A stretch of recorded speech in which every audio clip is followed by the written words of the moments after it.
Friends, இன்றைக்கி நம்ம lunch என்னன்னு பார்த்துருவோம். இன்றைக்கி வந்து சாம்பார். அப்படி தான் கரெக்ட் டைமுக்கு வந்துருக்கோன்னு நினைக்கிறேன். சாப்பிட பார்த்துருவோம் என்னன்னு. பாருங்கள், ரைஸ், சுட சுட ரைஸ் பாருங்கள் எப்படி இருக்குன்னு. சூட ரைஸ் குக்கரில் தான் வச்சுருக்கேன். அதுன்னா அது டென்ஷன் இல்லாமல் அது பாட்டுக்கு வெந்துட்டுருக்கோம். அதுக்காக தான் அது. நெக்ஸ்ட் வந்து முளக்கீரை. இது வந்து நீங்கள் பெரியவங்கெல்லாம் அந்த காலத்தில் செஞ்சு சாப்பிடுவாங்க. முளக்கீரைன்னு சொல்லுவாங்க. இதில் ஒன்றுமே கிடையாது, வெறும் பூண்டு, உப்பு, அவ்வளோதான். அவ்வளோ ஒரு டேஸ்டியாக இருக்கும். இதை சாதத்தில் போட்டு சாப்பிட்லாம், தொட்டு சாப்பிட்லாம், இல்லை நல்லெண்ணெயை விட்டு சாதத்தில் போட்டு சாப்பிட்டா அவ்வளோ அருமையாக இருக்கும்.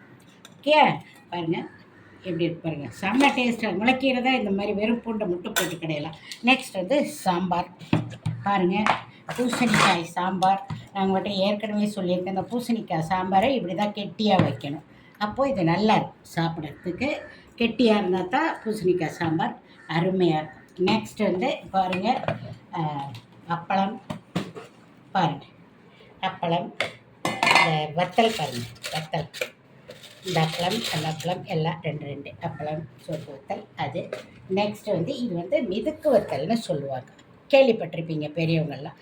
இது ஏதோ மிதுக்கு வத்தலுங்கிறாங்க, அது எதில் செய்கிறாங்கன்னு எனக்கு தெரியாது, ஆனால் எனக்கு பிடிக்கும். அது கொஞ்சம் வறுத்து வச்சுருக்கேன். இன்றைக்கி சாப்பாடு அவ்வளோதான், சமையல் அவ்வளோதான். நீங்களே சாப்பிடுவாங்க, நீங்களே இது போல் செஞ்சு சாப்பிடுங்க. பாய்.